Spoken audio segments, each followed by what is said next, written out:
кубизм бағытта болып табылады. Кубизмнің ұғымы куб сөзінен шыққан болатын. Ол 20 ғасырдың бірінші ширегінде болған бейнелеу өнерінің модернистік ағымның түрі.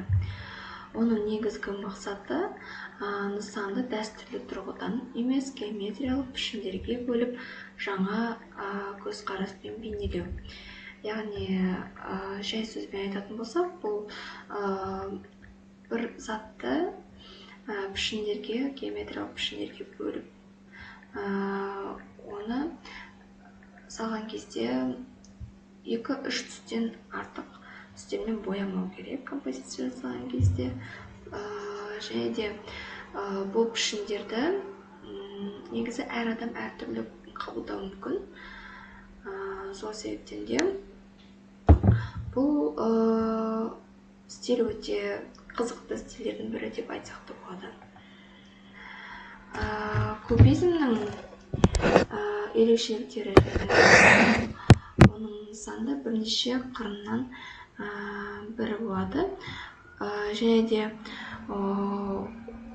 оны жалпы айтқан кезде суреттеріндегі құбылыстар, көбінесе жазықтар мен геометриялық фигуралар бейнелейді. Кубизм суретшілердің басқа ағымдардағы суретшілерден бай болу тән емес.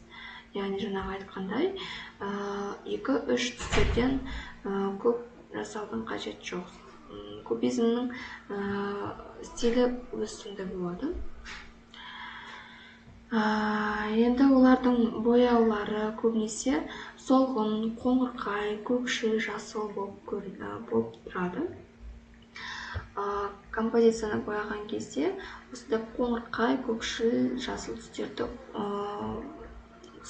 қолдану керек. Айқайлап тұратын түстерді қолданбау керек. Қызыл, тағы қандай бар, фиолетовый қоқырасының қажет жоқ. Бұл жерде нақты бір-біріне келетін түстер болу керек. Мысалға охра, қара және сары дегендей сияқты болады. Сондай 3 түсті алсақ болады. Бір-біріне жақын түстерді. Немесе жасыл дегендей. Енді кубизмнің пайда болу тарихы жайында айтатын болсақ, ол 1908-1910 жылы Францияда қалыптасты.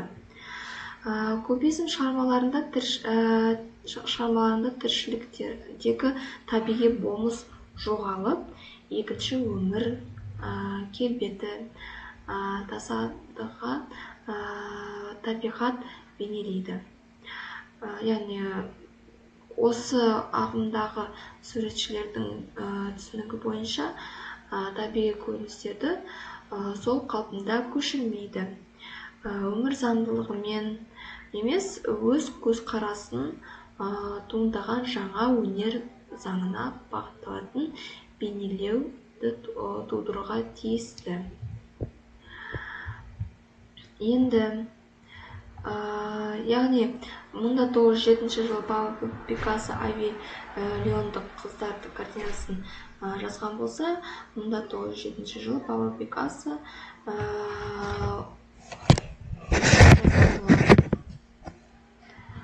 Ави Леондық қыздарды.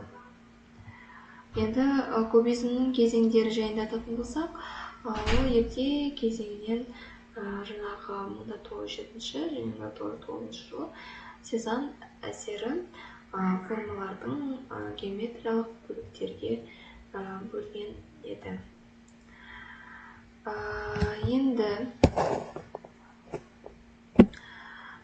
жалпы кубизмнің түсіндігін жақсы түсініңіздер деп ойлаймын. Енді тағы да қайталайтын болса, ол кубизм шығармаларындағы тіршілікті, табиғи болмысты жоғалтып, екінші өмір қабілеті.